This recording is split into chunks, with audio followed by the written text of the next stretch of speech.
नमो भगवते वासुदेवाय।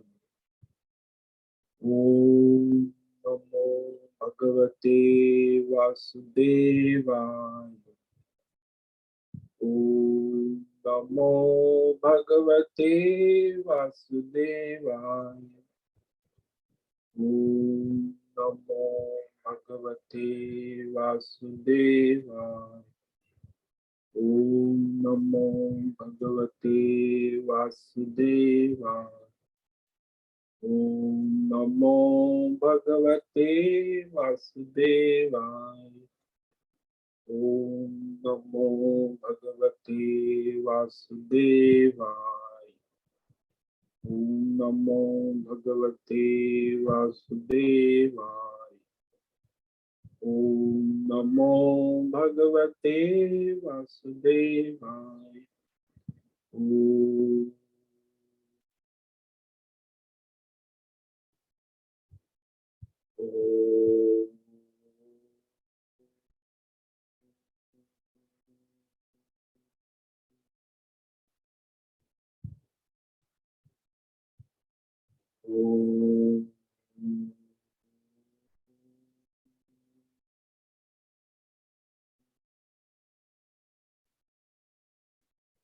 ओम श्री परमात्मने नमो नमः। ओम गं गणपतये नमो नमः। ओम सरं सरस्वत्यै नमो नमः। ओम गुं गुरुभ्यो नमो नमः। ओम सहनाववतु सहनौ भुनक्तु सह वीर्यं करवावहै तेजस्विनावधीतमस्तु मा विद्विषावहै।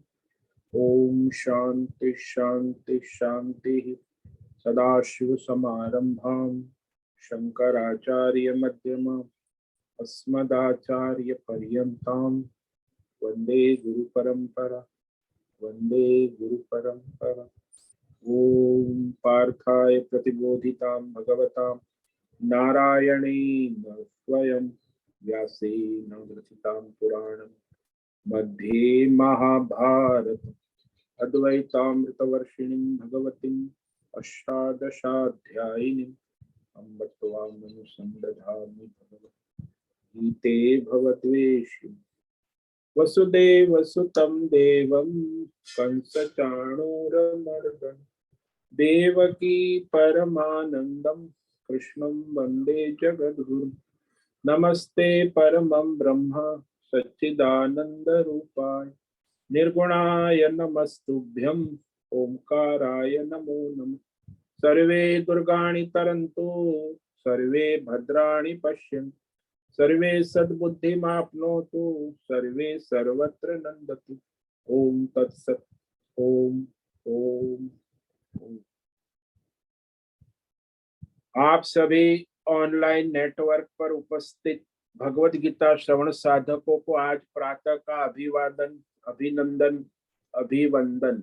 हरि ही ओम हरि ही ओम हरि ही ओम। हम सबको आज का यह दिव्य दिन तन मन धन जन देश काल विषय वस्तु परिस्थिति अवस्थाएं भौतिक अध्यात्म दैविक क्षेत्र व्यष्टि समष्टि सभी को अपने अपने पूर्व में अनंत जन्मों में किए हुए संचित पाप पुण्य धर्म अधर्म मिश्र कर्मों के पके हुए फल स्वरूप में वर्तमान में आज सभी को अपने अपने प्रारब्ध अनुसार परमेश्वरीय योग माया के माध्यम से प्रसाद स्वरूप में प्राप्त हुआ है। अतः आज का यह दिव्य दिन परमार्थ हेतु निष्काम सेवा यज्ञ देव यज्ञ ऋषि यज्ञ पितृ यज्ञ मानव यज्ञ भूत प्राणी यज्ञ सात्विक दान शारीरिक वाचिक मानसिक तप निष्काम कर्म योग ध्यान योग भक्ति योग ज्ञान योग साधनाएं स्वाध्याय वेद शास्त्रों का अध्ययन अध्यापन उपासना आराधना के लिए समर्पित करे और कराए। अत्यंत दुर्लभ मनुष्य जीवन को परमार्थ हेतु सार्थक करे और कराए। आज विक्रम संवत 2080 ये जो यहाँ भादो है वहां श्रावण मास की अष्टमी थी। तो ये सायं 4:13 तक है और रोहिणी नक्षत्र सुबह 10:23 तक है। आज मृगशिरा नक्षत्र उसके बाद लग जाता है, रोहिणी के बाद। आज है गुरुवार, गुरु आराधना उपासना का दिन और यहाँ वर्षा ऋतु चल रही है। रात्रि का न्यूनतम तापमान 24 डिग्री और दिन का अधिकतम तापमान 36 डिग्री रहा। वायु की गति 5-10 किलोमीटर प्रति घंटा चल रही है।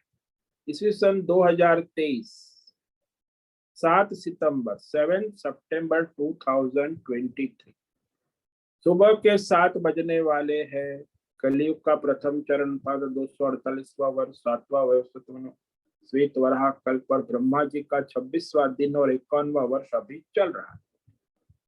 तो ऐसे अनंत कोटि ब्रह्मा और ब्रह्मांडीय परमेश्वरी अचिंत्य योग माया में हमारा ये एक ब्रह्मांड, इस ब्रह्मांड में ये पृथ्वी लोक में समुद्र के ऊपर जम्बू द्वीप में विश्व का एकमात्र वैदिक राष्ट्र भारत में उत्तर हिमालय प्रांत में उत्तराखंड राज्य में टिहरी जिले हिमालयन शिवालिक पर्वतमाला के अंतर्गत मणिकुट पर्वत के ऊपर नीलकंठ महादेव के सामने ऋषिकेश नगरी में मुनि की रेती प्रांत में शीशम जाड़ी में अवधूत बाड़ा आश्रम के सी ब्लॉक के पहले माले से 5 नंबर कमरे से गंगा किनारे से हम स्वामी उत्तमानंद सरस्वती भगवद गीता के आचार्य शिष्य स्वामी चिन्मयानंद सरस्वती महाराज चिन्मय मिशन कैवल्याद्वैत वेद व्यास भगवतपाद शंकराचार्य की श्रृंगेरी संन्यास परंपरा से शिक्षित दीक्षित सनातन वैदिक भारतीय हिंदू धर्म अनुसार संपूर्ण भगवद गीता ज्ञान यज्ञ ऑनलाइन चैतन्यमय जीवंत लाइव प्रसारण के अंतर्गत व्याख्यान माला में अध्याय 2 सांख्य योग के श्लोक नंबर 42 पर संस्कृत एवं हिंदी में व्याख्यान करेंगे। दिव्य पवित्र सरल व्यावहारिक सटीक पूर्ण वर्ण अक्षर पद वाक्य पंक्ति श्लोक अध्यायों की संगति संधि अन्वय शब्दार्थ वाक्यार्थ भावार्थ रहस्यार्थ के यथार्थ तात्पर्य सहित वैदिक शास्त्र वेद व्यास साहित्य शंकर भाष्य एवं परंपरागत अष्ट सन्यासी आचार्यों की टीका टिप्पणी सहित आज का यह दिव्य व्याख्यान करेंगे। कृपया आप सभी श्रद्धा भक्ति ध्यान से परिपूर्ण होकर के यह भगवद गीता श्रवण साधना करे, कुछ ग्रहण करे, कुछ धारण करे, कुछ अपने जीवन में चरितार्थ करे और उसमें निरंतरता लाए। अपनी अपनी आध्यात्मिक भौतिक दैवी अशांति द्वंद्व मोह विक्षेपों से रहित होकर के अशास्त्रीय अधार्मिक भ्रम भ्रांतियों से रहित होकर के शरीर इंद्रिय प्राण मन वचन कर्म से एकरूप एकाग्र होकर के शुद्ध सात्विक सूक्ष्म भगवत विवेक बुद्धि करे, वेद शास्त्र आचार्य परंपरा अनुसार विवेक करे और कराए, पुनः यह व्याख्यान का श्रवण करे, मनन करे, पुनः पुनः चर्चा विचारणा करे, पुनः प्रचार प्रसार करे, लिंक भेजे, लेखन करे, ग्रुप में शेयर करे, अपना और सबका परम कल्याण करे और कराए। ओम तत्सत। ओम ओम ओम।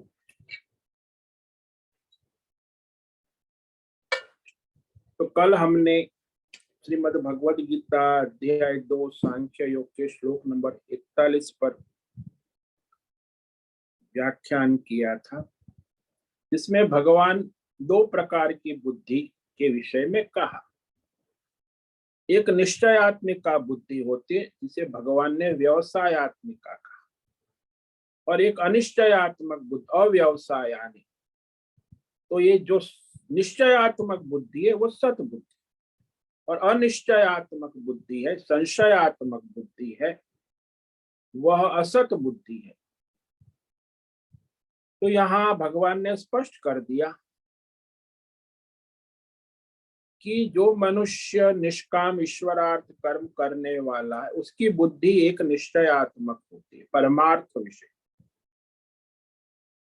व्यवसायात्मिका बुद्धि एकेह कुरु नंदन बहुशाखा ह्यनन्ताश्च बुद्धयो व्यवसायिना। तो हे कुरु नंदन, इस निष्काम कर्म योग में परमार्थ में निश्चयात्मिका बुद्धि एक, ईश्वरार्थ बुद्धि एक ही हो और कोई दूसरी बुद्धि नहीं। जैसे मीरा की बुद्धि थी, मेरे तो गिरधर गोपाल दूसरो न कोई, एका भवति।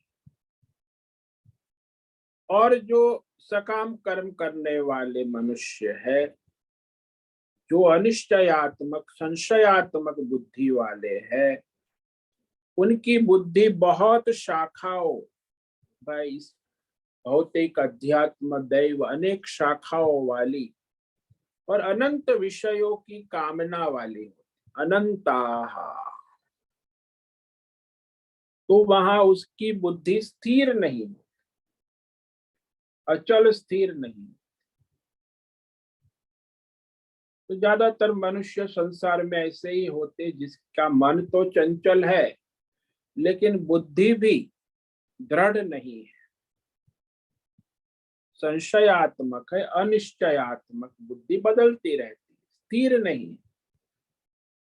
तो जिसे कहते लक्ष्यहीन, निश्चयहीन मनुष्य जीवन में ऐसे ही कटी पतंग की तरह पड़ता है संसार में, और फिर वह मनुष्य एक के बाद एक विषय कामना को बदलता रहता है, लक्ष्य को भी बदलता रहता है, उसके जीवन का कोई लक्ष्य ही नहीं होता। तो लक्ष्य निष्ठ जिसको कहे, अस्थिर।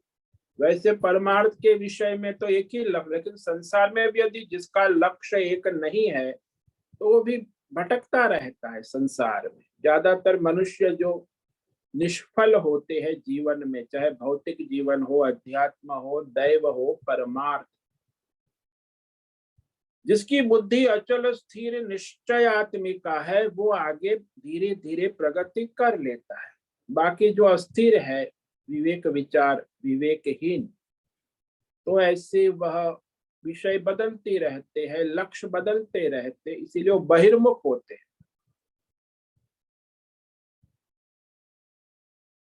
तो वैसे बहिर्मुखता के कारण उनकी बुद्धि में स्थिरता नहीं आती, क्योंकि वो भोगासक्त है, संसार के विषय भोग बदलते रहते, ऐसे उसका बुद्धि भी बदलती रहती। तो अपनी अपनी वासना कामना बदलती है, वैसे वैसे बुद्धि का निश्चय भी बदलता रहता है। तो ये यहाँ कहने के बाद अब भगवान जो आगे कहते हैं कि वेद शास्त्रों में सारे कर्म और फल बता दिए हैं। परमात्मा के तत्व ज्ञान में प्रवृत्त हो ये समझकर वेद यही कहना चाहता है कि तुम सकाम कर्म से सावधान हो। लेकिन वास्तव में मनुष्य जो है वो परमार्थ से लिए निष्काम कर्म योग से वंचित हो जाता। वो क्यों होता है? क्यों लोग सकाम कर्म में इतने मोहित और आसक्त रहकर कर्म में लग जाते? तो वो आगे 42 से लेकर 44 3 श्लोक सकाम कर्म का निरूपण करते कि मनुष्य सकाम कर्म में ज्यादातर 90% मनुष्य सकाम कर्म में ही लगे रहते, और 80% शास्त्र भी, वेद, वो भी सकाम कर्म और फल की बातें प्रशंसा करते रहते। इसीलिए जो लोग कर्मकांडी ब्राह्मण होते, कामना, वो वेदों के इस भाग को ज्यादा महत्व, कर्म कांड, ये करोगे ये मिलेगा, वो करोगे वो मिलेगा, तो ज्यादातर वो उसी में लगे रहते। वही कह रहे आगे के श्लोक में, श्लोक नंबर 42, यामिमां पुष्पितां वाचम् प्रवदन्त्य विपश्चितः वेदवादरता पार्थ नान्यदस्तीति वादिनः यामीपां पुष्पितां वाचं प्रवदन्त्य विपश्चितः वेदवादरता पार्थ नान्यस्तीति पार्थ। पार्थ, अरे पृथा के बेटे सुनो सुनो सुनो। जो लोग अविवेकी है, अल्प बुद्धि वाले, यानी अल्प मेधा वाले, अल्प ज्ञान वाले लोग हैं, वो वेदों में कहे गए सकाम कर्म कांड की प्रशंसा में लगे रहते। जैसे ब्राह्मण है, आपकी मनोकामनाएं पूर्ण हो, आप ये करो वो करो, इस यज्ञ से आपकी ये मनोकामना पूर्ण हो, जन्माष्टमी व्रत करोगे तो आपकी ये मनोकामनाएं पूर्ण हो। तो वो बस वही अर्थवाद प्रशंसा करते रहते हैं सकाम कर्म की, यज्ञ की, और उसी के द्वारा उसी में रमण करते हैं।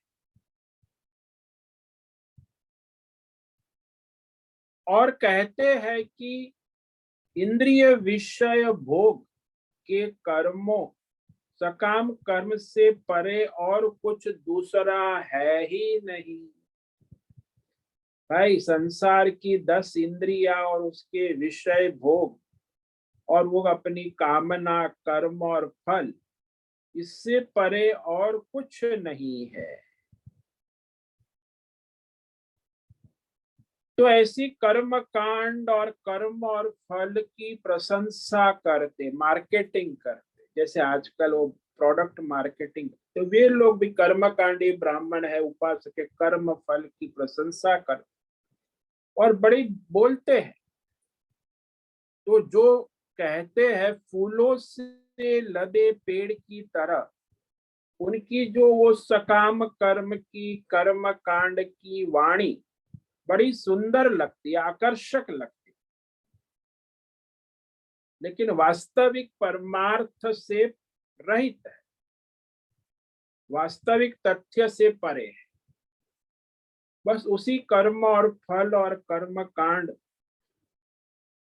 तो ऐसे शास्त्रों में भी इस तरह 80% कर्म और फल की बात कही है, प्रशंसा की। इसीलिए जो सामान्य पंडित होते, जो रहस्य वेदों का ज्ञान योग नहीं पढ़े, केवल कर्म कांड में लगे रहे, कर्मकांडी ब्राह्मण, ज्यादातर 90% ब्राह्मण कर्मकांडी, ज्ञान योग के बारे में उनको विवेक होता नहीं। तो वो लोग क्या करते, कर्म फल को प्रशंसा करते रहे।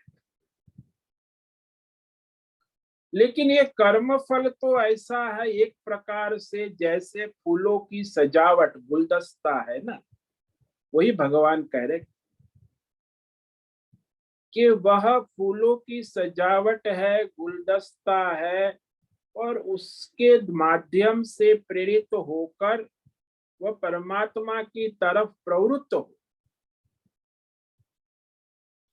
इसीलिए ये कर्म कांड है कि उसका लक्ष्य कर्म कांड का फल नहीं, उसको परमार्थ की ओर ले जाना, परमार्थ की तरफ प्रवृत्त होना, ये इस कर्म, सकाम कर्मों का लक्ष्य है। लेकिन वो फल में ही डूबे रहते।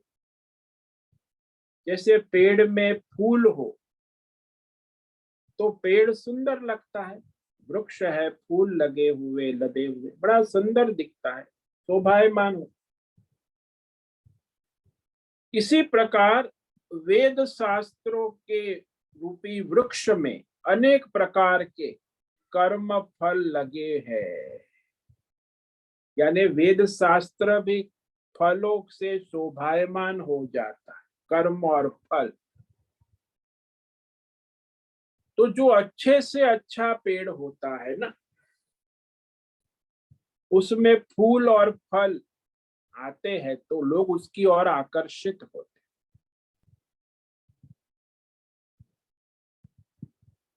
लेकिन यदि उस पेड़ में फूल फल नहीं आए हैं तो कोई साधारण मनुष्य भी, बालक भी उस पेड़ की ओर आकर्षित नहीं होता।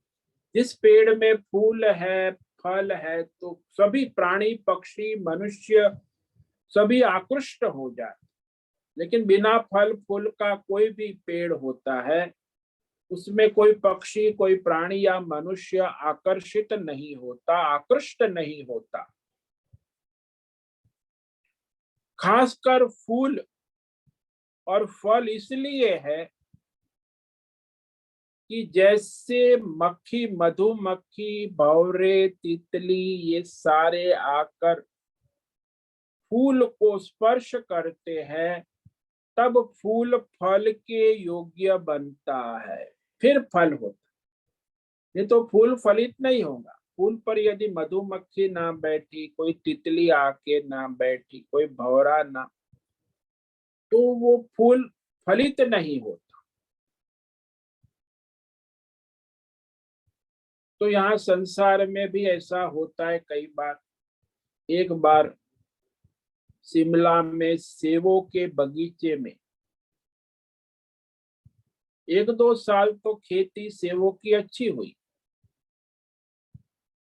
वहां के लोगों ने बताया कि 1 साल होती है, 1 साल ठीक नहीं होती, ऐसा समय चलता है, क्रम ऐसा है। 1 साल मंदी, 1 साल तेजी, खेती तो होती।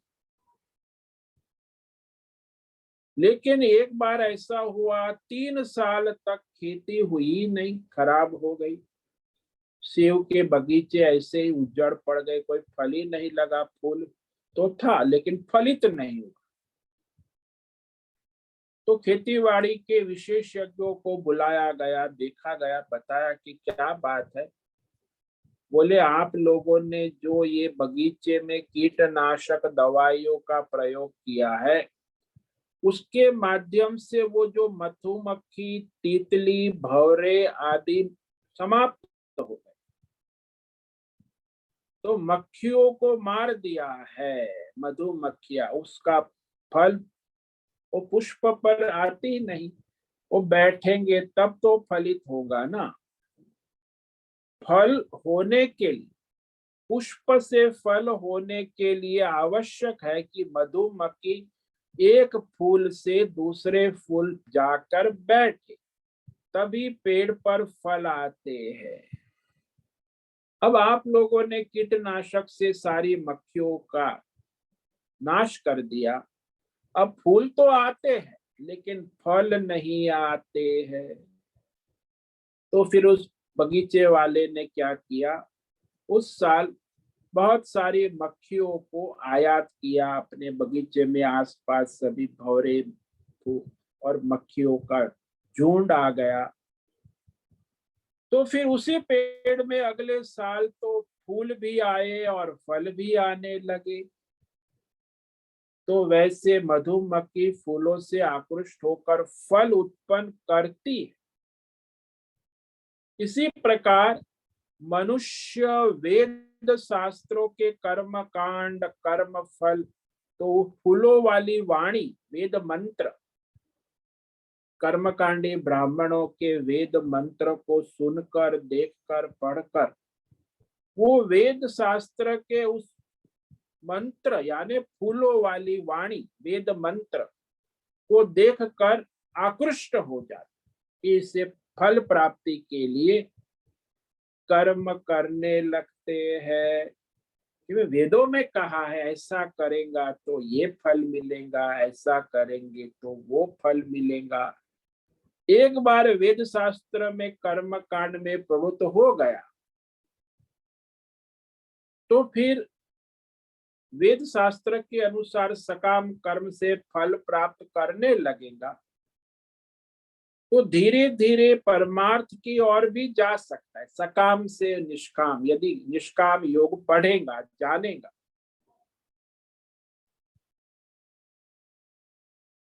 तो वेद जो है सभी की कामनाएं पूर्ण करता है, कर्म भी बताता है और फल भी बताता है। लेकिन वेदों का उद्देश्य एक कामना, कर्म और फल वास्तविक उद्देश्य नहीं है। तो ये जो सामान्य मेधा शक्ति जिनकी कमजोर होती है, तो वो विवेक नहीं कर पाते, क्योंकि मेधा शक्ति जो है वो ग्रंथ के आगे पीछे का अर्थ भी समझना आवश्यक, केवल प्रकरण तक सीमित नहीं हो सकते। आगे पीछे प्रकरण में क्या वेदों में कहा है, अंतिम प्रकरण में क्या है, पहले प्रकरण में क्या है, ये सब आगे पीछे का विवेक अर्थ समझना भी आवश्यक। उसी को मेधा की जरूरत होती कि ग्रंथ के आगे पीछे के सारे अर्थ को संगति करने की शक्ति। वे पहले अध्याय में भगवान ने ये कहा, दूसरे अध्याय 18वें अध्याय में ये कहा, कैसे कहा, क्यों कहा। तो संपूर्ण गीता को पढ़ना है तो सारे 18 अध्याय को आगे पीछे सभी अध्यायों से जोड़कर संगति कर लेनी चाहिए। कई बार लोग जो है विसंगति करते कि भगवान ने यहाँ कर्मयोग की बात कही और फिर अर्जुन को स्वधर्म करने युद्ध के लिए भी कहने लगे हैं, तो फिर निष्काम कर्म योग की भी बात कही, तो भाई उसमें संगति लगानी किस अनुसंधान में, उधर आगे पीछे श्लोक है, अध्याय है, उस अनुसार विवेक करना आवश्यक।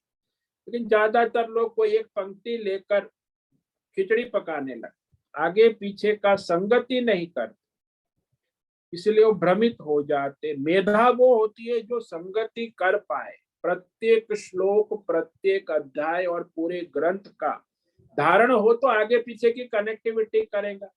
जिसकी ग्रंथ धारणा नहीं है वो बस एक श्लोक एक पंक्ति में उलझ जाए, उसका आगे पीछे संगति होना जरूरी है। उसी को मेधा कहते। ये मेधा भी बुद्धि की एक शक्ति है। आगे पीछे के अर्थ को समझने के लिए ये ग्रंथ धारणा, मेधा शक्ति बुद्धि में होना आवश्यक। ये जो बुद्धि होती है उसमें दो शक्तियां हैं, एक ये मेधा शक्ति, ग्रंथ धारणा शक्ति, और दूसरी प्रज्ञा शक्ति। प्रज्ञा शक्ति वो है कि जो अर्थ है, मंत्र है, श्लोक है, उसको पूरी तरह समझने की शक्ति को प्रज्ञा कहते। जैसे हम लोग पूरे श्लोक को पूरी तरह, प्रत्येक शब्द और वाक्य को समझते हैं, उस समझने की शक्ति को प्रज्ञा कहते, और उसे याद रखने की शक्ति को मेधा कहते। मेधा और प्रज्ञा। तो एक समझना, कई बार लोग समझ जाते हैं लेकिन भूल जाते, याद नहीं रहता, तो फिर वो कुछ काम का नहीं। आपने समझ लिया, सुन लिया, फिर भूल गए, फिर कल दूसरा आया तो वो भी समझ लिया लेकिन भूल गए। तो प्रज्ञा है तो मेधा भी होना आवश्यक। ये दोनों शक्तियां होंगी तब यथार्थ विवेक होता है। तो प्रायः मनुष्य जो सामान्य मनुष्य है संसार में, उनमें ये दोनों की कमी होती है। प्रज्ञा शक्ति भी नहीं होती और मेधा शक्ति भी नहीं, यानी बुद्धि में फिर विवेक ठीक से नहीं हो पाता। क्योंकि बुद्धि में यथार्थ विवेक करने के लिए प्रज्ञा शक्ति और मेधा शक्ति होना आवश्यक। इसीलिए जो लोग वेद पढ़ते हैं, मंत्र पढ़ते हैं, पठन पाठी जिसको कहते, कर्मकांडी ब्राह्मण, आवर्तन करते, कई बार हजारों बार वेद पढ़ते हैं, तो उनमें वो मेधा तो होती है, ग्रंथ धारण मंत्र तो बोल लेते हैं।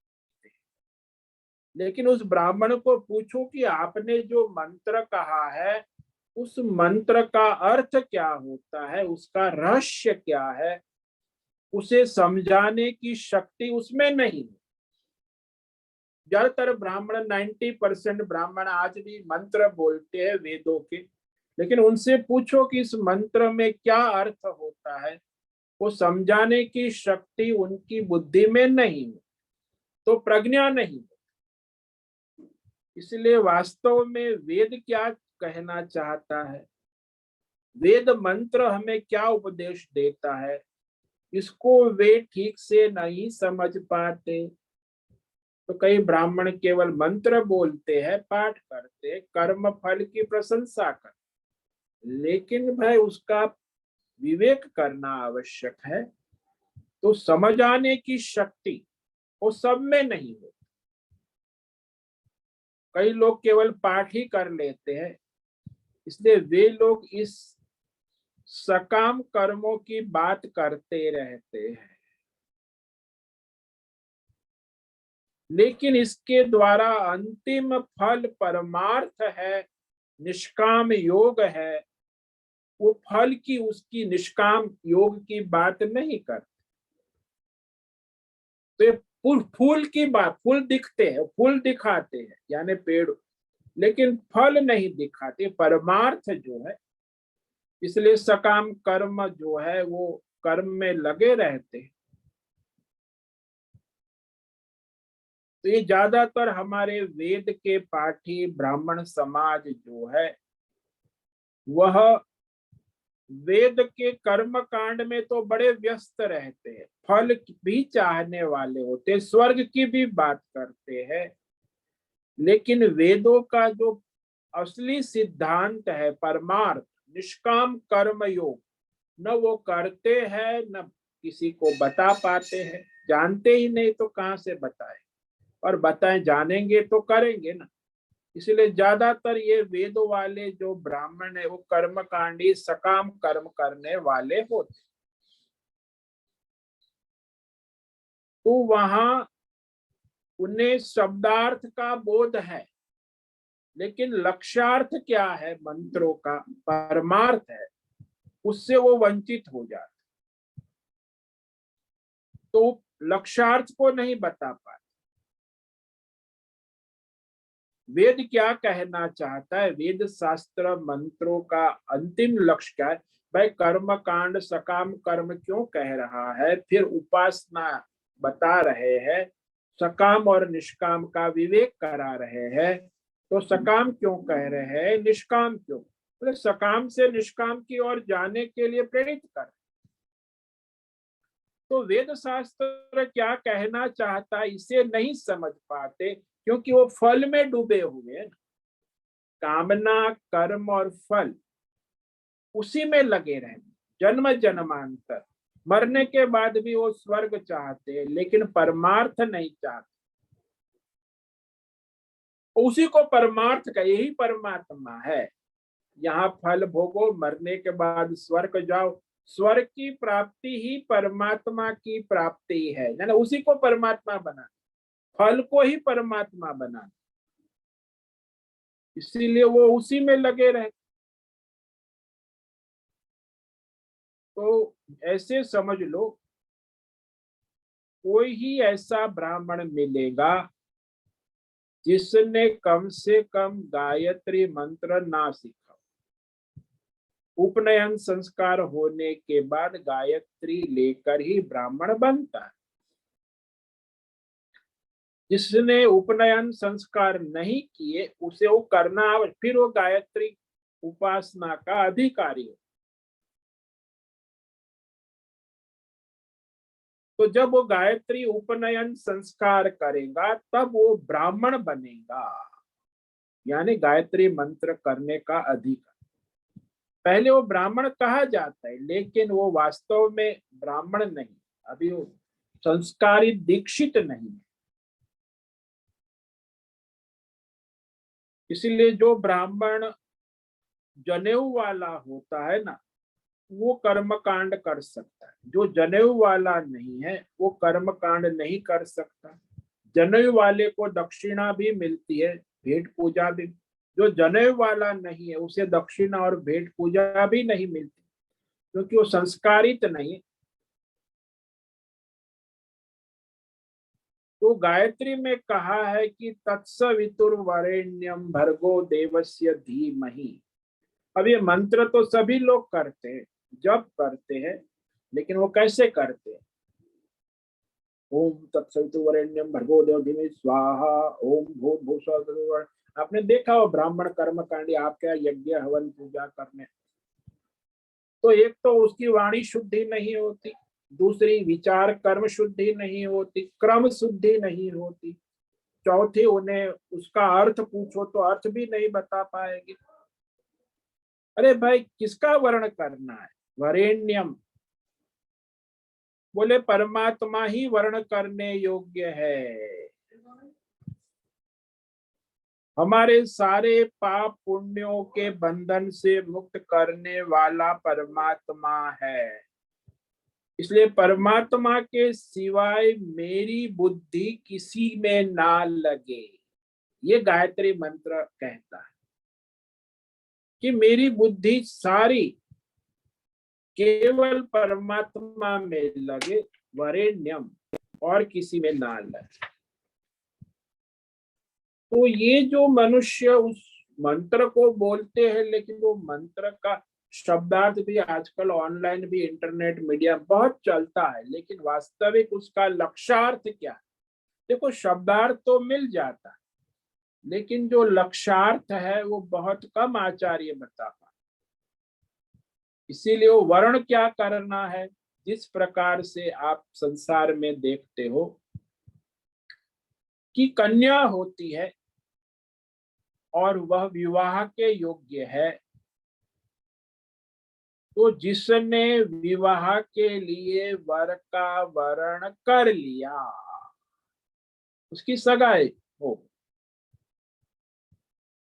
अब एक बार सगाई हो गई, विवाह के लिए वर को वरण कर लिया, फिर उसके लिए उस वर के सिवाय, उस पुरुष के सिवाय पति रूप से दूसरा कोई पुरुष हो नहीं सकता। यानी उसका पति एक ही पुरुष होता है जिसे उसने वर रूप में वर्ण किया। तो सपने हो आन पुरुष को नाही, फिर उसे सपने में भी दूसरे पुरुष को पति रूप में स्वीकार नहीं करना चाहिए। ऐसे ही जिसने परमात्मा को वर्ण किया है तो और किसी को वर्ण नहीं कर सकता। लेकिन जो अभी परमार्थ को वर्ण ना करके जिसने फल को महत्व दिया है, तो स्वर्ग को महत्व दिया है, तो वो फिर कर्म और फल और स्वर्ग में घूमता रहता।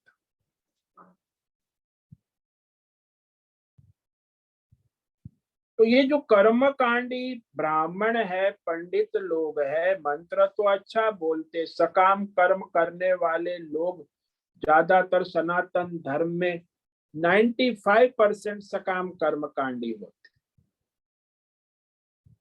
वो लोग ढूंढते रहते वेदों में क्या कहा है, कर्म फलों को चाहने वाले और संसार की भौतिक आध्यात्मिक दैवी सिद्धियों को चाहने वाले हैं, संसार के भोग चाहने वाले और उसी के ग्रहण करने में लगे रहते।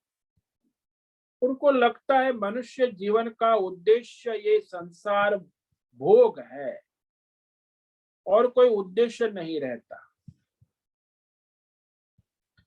तो फिर उनको कहे कि आप परमात्मा का वर्ण करो, निष्काम कर्म योग करो, तो सुनेगा, हे महाराज आप तो अच्छा प्रवचन करते हैं, निष्काम परमात्मा का वर्ण करो, लेकिन वेद में कर्म कांड में फल में जो आसक्त है तो वो केवल सुनेगा कि हे बहुत अच्छी बात, लेकिन फल नहीं मिलेगा तो हम कर्म कैसे करेंगे?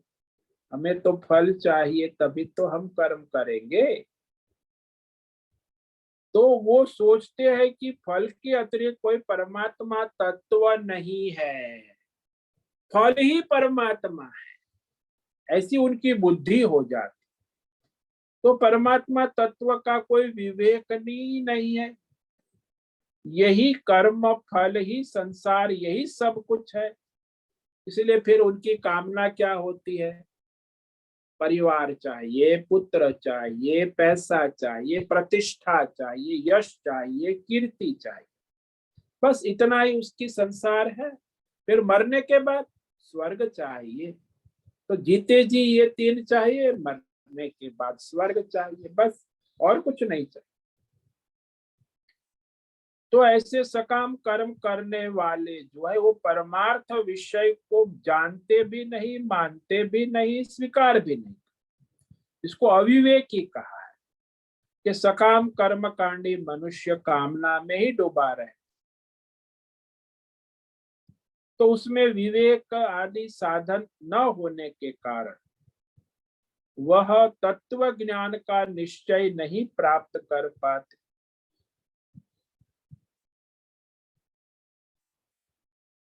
तो है तो वे भी धर्मात्मा है, लेकिन उनकी बुद्धि केवल कर्मकांड और फल में ही लगी रहती है। उनको कहो कि भाई थोड़ा तो निष्काम परमार्थ, अरे क्या होता है, कुछ फल बताओ। आप सेवा करो मंदिर में, भगवान आपको बुद्धि शुद्धि परमार्थ की और, अरे मुझे परमार्थ, मुझे आप क्या तनख्वाह दोगे, कितनी दक्षिणा मिलेगी। आज तो ब्राह्मण पहले ही दक्षिणा और सब, कोई भी कर्मकांडी ब्राह्मण है बहुत प्रोफेशनल, तो यजमान भी फल चाहता है और ब्राह्मण भी फल चाहता है, तो उसी का प्रतिपादन होता है। वैदिक होने से भी यह संभव है कि वह परमार्थ का विवेक नहीं कर सकता, तो उसकी बुद्धि जो है कर्म और कामना और फल में लगी रहती है।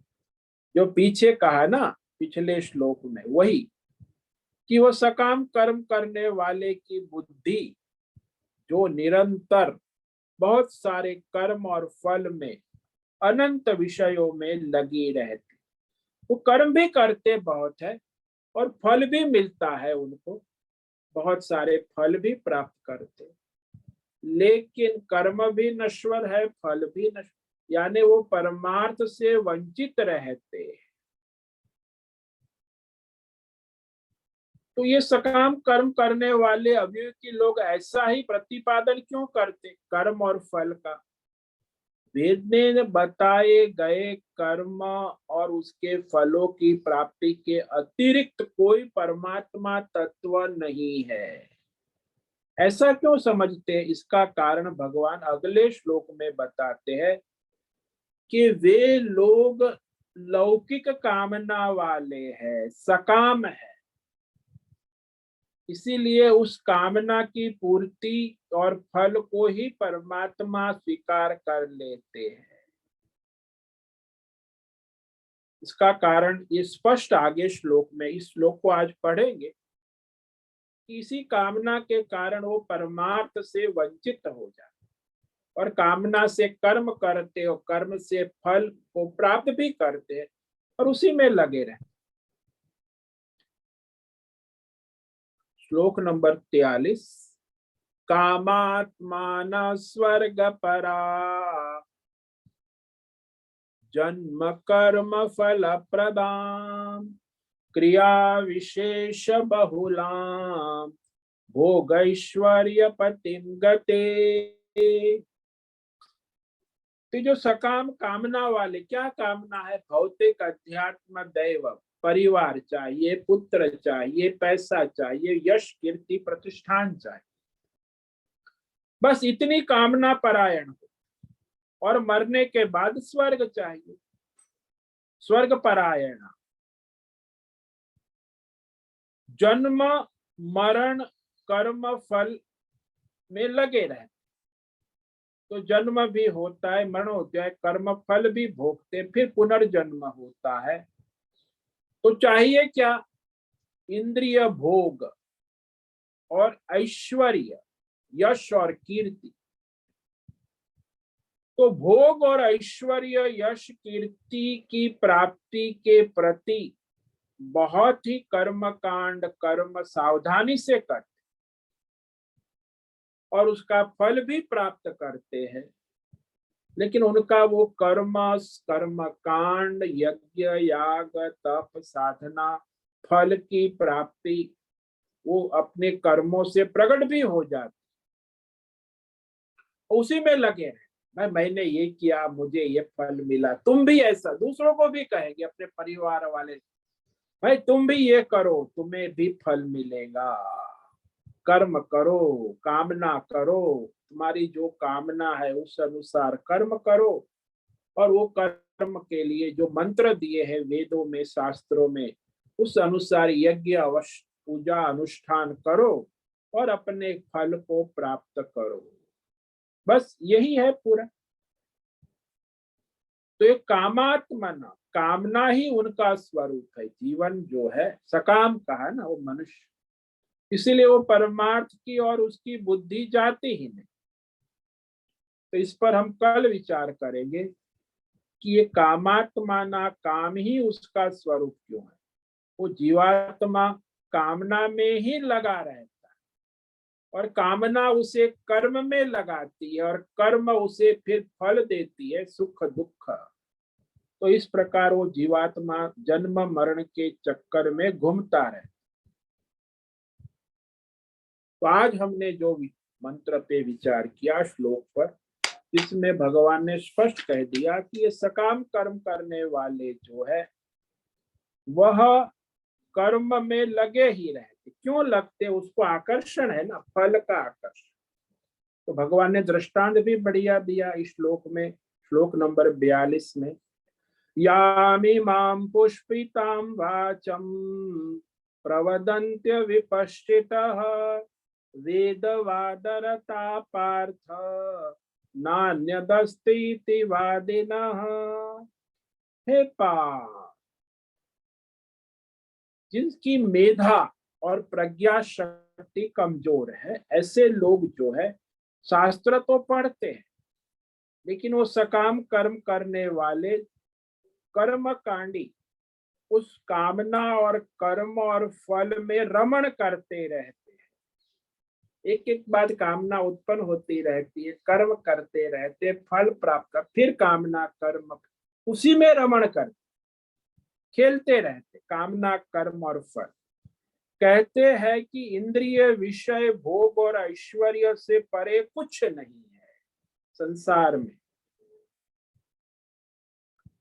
तो ऐसी वह प्रशंसनीय बातें कहते, जो कैसी है? बोले फूलों से लदे पेड़ की तरह आकर्षक होती है, लेकिन वो वास्तविक परमार्थ से रहित है, क्योंकि कामना कर्म फल के चक्कर में ही घूमता रहता। तो कर्म और फल तो एक प्रकार की फूलों की सजावट है, गुलदस्ता है। तो उसे परमार्थ की ओर न जाकर वह अपनी संसार चक्र में घूमता रहता। ओम नमो नारायणाय, ओम नमो नारायणाय, ओम नमो नारायणाय, ओम नमो नारायणाय, ओम नमो नारायणाय। कायेन वाचा मनसेन्द्रियैर्वा बुद्ध्यात्मना वा प्रकृते स्वभाव करोमि यद्यत् सकलं परस्मै नारायणायेति समर्पयामि, नारायणायेति समर्पयामि। ओम सर्वे भवन्तु सुखिनः, सर्वे सन्तु निरामयाः, सर्वे भद्राणि पश्यन्तु, मा कश्चित् दुःखमाप्नुयात्। अस्तु मा सद्गमय, तमसो मा ज्योतिर्गमय, मृत्योर्मामृतंगमय। ओम पूर्णमदः पूर्णमिदं पूर्णात् पूर्णमुदच्यते पूर्णस्य पूर्णमादाय पूर्णमेवावशिष्यते। ओम शांति शांति शांति। शंकरं शंकराचार्यं केशवं बादरायणं सूत्र भाष्य कृतौ वंदे भगवन्तौ पुनः पुनः। ईश्वरो गुरुरात्मेति मूर्ति भेद विभागिनि व्योमवद् व्याप्त देहाय दक्षिणामूर्तये नमो नमः। ओम गुं गुरुभ्यो नमो नमः। ओम तत्सत् ब्रह्मार्पणमस्तु। ओम ओम ओम।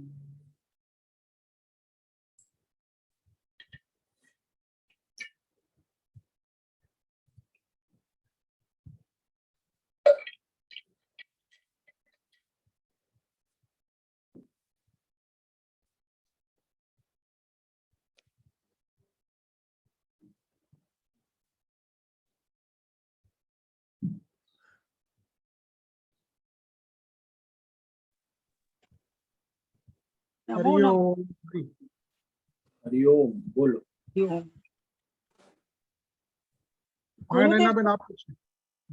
गुरुदेव, सब जो स्तुति होती है उसके पीछे फल लिखा ही रहता है ना। हाँ जी, हाँ जी। तो वेद ज्यादातर 80% सभी वेद मंत्रों में, उपासना में, कर्म कांड में फल लगा रहता है, दिखा तो आकर्षक रहता है। और वो उससे तो हम स्तुति करते हैं ना रोज। हाँ, तो आप फल का आकर्षण है तो आप करते रहते हो, उसी के लिए तो फल बताएंगे, नहीं तो आप कैसे करो। तो वहाँ वह विद्युक्त जो सारे कर्म है, मंत्र है, ज्यादातर ऐसे ही है।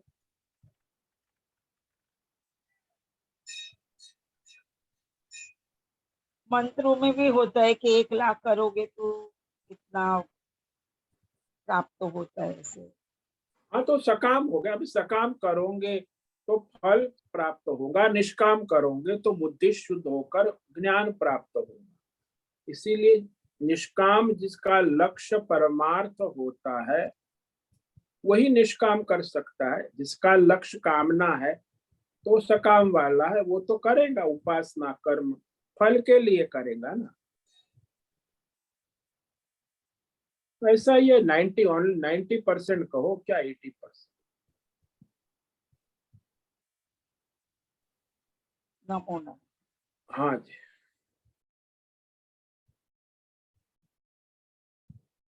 हरिओम हरिओम हरिओम स्वामी जी। हाँ, हरिओम, बोलो बोलो। स्वामी जी, बट ये सकाम जो कर्म है, जो वेद हमारा 80% ऐसे ही ज्ञान से भरा हुआ है, और ये एक मार्ग है ना परमार्थ की ओर जाने का। वो प्राइमरी है, बिगिनिंग है। वेद से आप करोगे सकाम कर्म, फिर उसमें यदि आप ठीक से करोगे तो आप आगे निष्काम कर्म योग की योग्यता प्राप्त कर पाओ। जब सकाम ही ठीक से वेदिक मंत्र के अनुसार नहीं करो और फल से संतुष्ट हो गए तो कर्म फल में घूमते रहोगे। लेकिन यदि आपका लक्ष्य परमार्थ है तो आप सकाम से निष्काम की ओर जाकर आगे परमार्थ सिद्ध कर सकते। एंट्रेंस है सकाम कर्म, तो उसके बाद में योग्यता और अधिकारिकता के लिए तैयार करता है। हाँ, तो वो योग्यता उसको सकाम कर्म से, तो फिर वो यदि ठीक से सकाम कर्म करेगा तो ही वो आगे निष्काम कर्म और उपासना की योग्यता प्राप्त करेगा ना। जैसे नर्सरी पास करेगा, किडन गार्डन केजी पास करेगा, तो फिर वो जो है आगे प्राइमरी स्कूल में आगे पढ़ पाए। लेकिन ज्यादातर उसी में डूबे रहते कि इसी को लक्ष्य बना देते हैं ना, ये मैं कह रहा हूँ। वो लक्ष्य है ही नहीं, ये एंट्रेंस है। लेकिन 90% तो ब्राह्मण है, कथा आपकी मनोकामनाएं पूर्ण होंगी, आपकी सब वो वेद मंत्र और स्तुति कहते कि इतनी बार पाठ करोगे तो आपको इतना फल मिलेगा, ये लाभ। तो सभी मंत्र स्तुति पूजा, अभी व्रत करोगे तो इतना फल मिलेगा, ये करोगे तो ये सारा जो है उसी में लगा रहता। तो मनुष्य वो फल में ही संतुष्ट हो जाता है कि फल मिलता है तो बस, वो परमार्थ से वंचित हो जाता। इसीलिए जो इसी को परमार्थ बना देते हैं ना, वही तो गड़बड़ हो जाती है।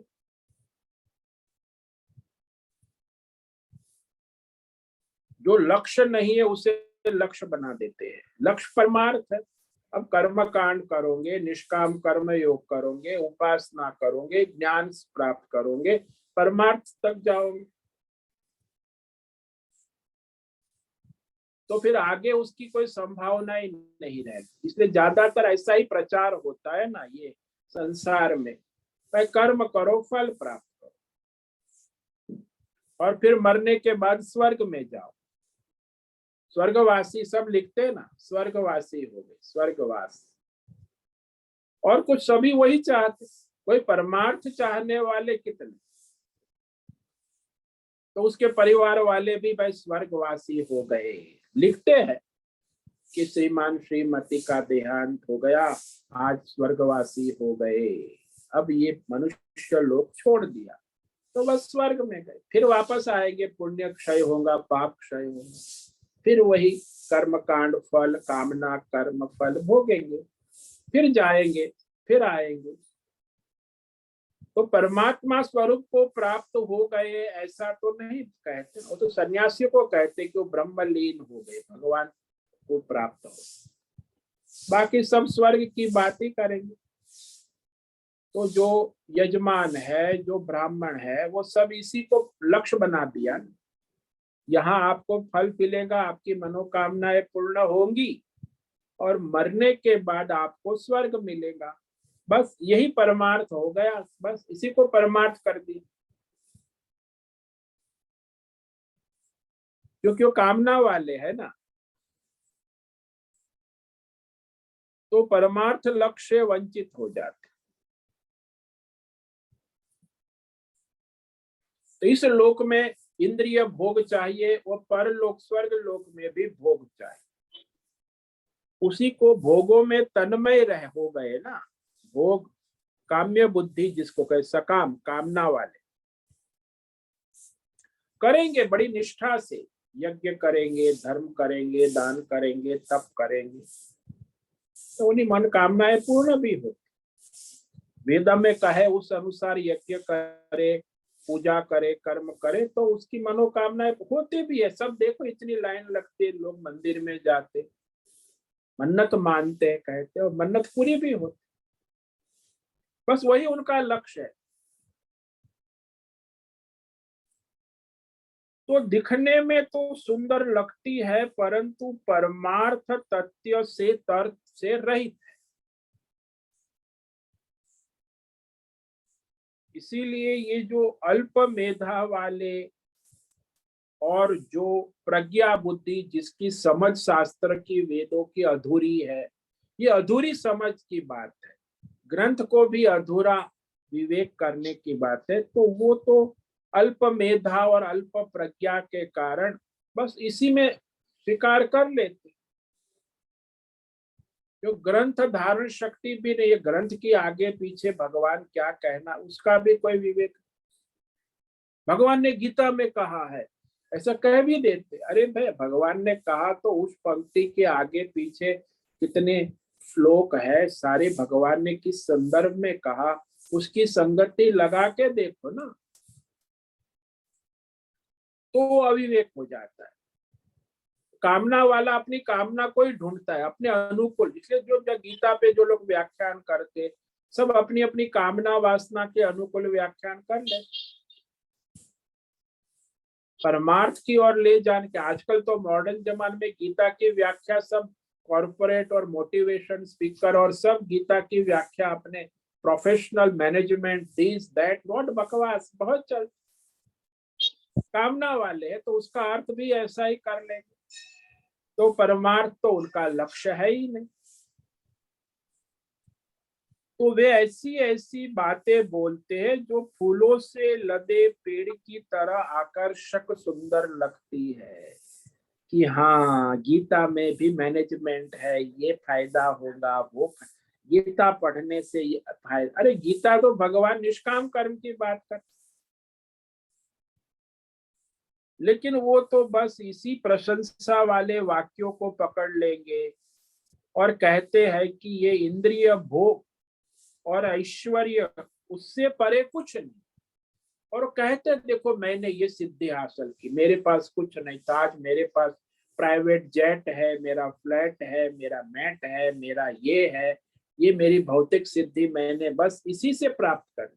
कहते हैं इंद्रिय विषय भोग, और मरने के बाद क्या चाहिए, स्वर्ग लोक, वहां भी सब सुविधा चाहिए, वो भी, और कुछ नहीं है। तो life is this much, enjoy. आगे पीछे ये परमार्थ की बात तो खाली सुनने कहने की, ऐसा कुछ है ही नहीं। तो निष्काम कर्म योग और परमार्थ का विवेक नहीं कर पाते, क्योंकि वो बुद्धि ऐसी है ना, कामना कर्म फल में इतनी दूषित हो गई है कि उसकी बुद्धि वो विवेक कर ही नहीं पाती। देखो मैं निष्काम कर्म बता रहा हूँ, मैंने आज तक 40 साल, लेकिन आज भी मुझे एक व्यक्ति भी नहीं मिला कि जो ठीक से मैं निष्काम कर्म समझे और करे। कठिन है, क्योंकि वो कामात्मा है ना, उसका मन बुद्धि उसी ने हरण कर, तो भोग में, इंद्रिय विषय में, कामना में, फल में आसक्त, और वही पकड़ेगा जिसमें कर्म फल की प्रशंसा की है, ऐसे वाक्यों को पकड़ेगा। शास्त्रों में कहा है, गीता में कहा है, भगवान ने भागवत में कहा, तो कथाकार लोग क्या करते, वही करते, कर्म फल की प्रशंसक वेद वाक्यों का प्रचार प्रसार करते हैं।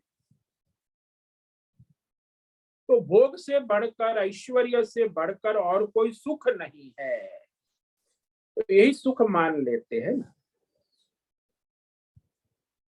अन्य कोई वस्तु है ही नहीं।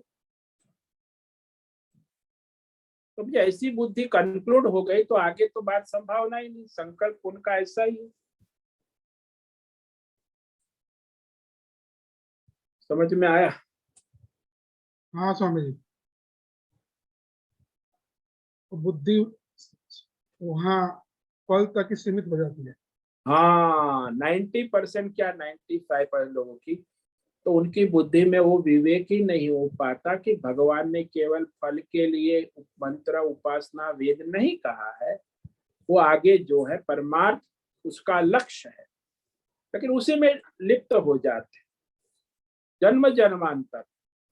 यहाँ भी भोग ऐश्वर्य, और मरने के बाद भी स्वर्गवासी हो जाएंगे, वहां भी भोग ऐश्वर्य, तो परमार्थ से वंचित हो जाते हैं। हाँ स्वामी जी, बहुत बहुत धन्यवाद। ओम नमो नारायण। ओम नमो नारायण। स्वामी जी फिर हाँ हाँ, ओम बोलो। नमो नारायण। हाँ, तो वेदांत मतलब वेद में जो कर्म कांड और ये सब जो फल की अपेक्षा वाले जो श्लोक है, मतलब वो सब है, वो 80% है ऐसा कहा हाँ गया है ना, हाँ और जी, हाँ जी, हाँ 20% वेदांत है। हाँ, हाँ। मतलब परमार्थ की बात तो 20% है जो इसे हम आध्यात्म नहीं नहीं बोलते नहीं, हैं। पर 16% उपासना और 4% परमार्थ की बात। अच्छा, 16% 16%। उपासना, हाँ, और हाँ हाँ 4% परमार्थ की बात है। अब वो हाँ परमार्थ की बात पढ़ते भी नहीं, सुनते भी नहीं, उसको मानते भी नहीं, वो तो हाँ एक हाँ। कर्म उपासना में डूबे रहते। अच्छा, तो 80% ये सब है, इसीलिए ये उसका फैलाव ज्यादा है और हाँ ये जी, सब हाँ जी, उसका ज्यादा है। आकर्षण सब मनुष्य उसी की चर्चा, प्रचार प्रसार उसी का होता है। ब्राह्मण कर्म कांडी, कोई ब्राह्मण आपको कभी कहता है निष्काम सेवा भक्ति मैं करता हूँ, आप भी करो? नहीं नहीं, कहेगा। हाँ, नहीं, तो हाँ। उसका प्रचार प्रसार उसी का होता है, सकाम कर्म कांड का।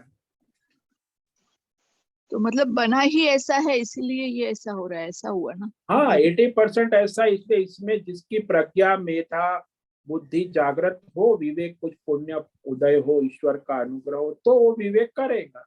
नहीं तो फल तक ही बुद्धि सीमित रहेगी ना, स्वर्ग और फल, ये परमार्थ तो नहीं हो। लालच हुई ना। हाँ, तो लालच ही है ना, फल है और क्या, उसी में तो मनुष्य काम, क्रोध और लोभ में डूबा रहता है। परंतु स्वामी जी, ओम नमः। हाँ जी। स्वामी जी, ये हम जैसे कथाओं में सुनते हैं या लिखा है कि ये जितने महान, ये जैसे अर्जुन हैं, इन्होंने तपस्या करी और उनको फिर वो गांडी धनुष मिला, शिव की तपस्या करी, उससे कुछ प्राप्त हुआ। श्री राम भगवान ने शिव की तपस्या करी, उससे उनको समुद्र का मार्ग मिला। तो इस प्रकार तो फिर जहां भी इस तरीके के कर्म हैं, वो अंततः तो स्वार्थ में ही चले जाते हैं, कर्म में ही चले जाते हैं।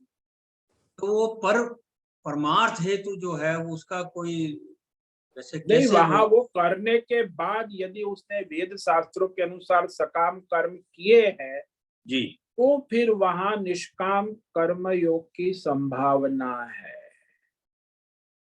तो वो एंट्रेंस है। अर्जुन ने वो किया, तभी अर्जुन यहाँ कर्म योग का अधिकारी सुनने का हुआ, नहीं तो उसे कर्म योग भगवान समझाते कि तो सकाम कर्म से परिपक्व होके आया है।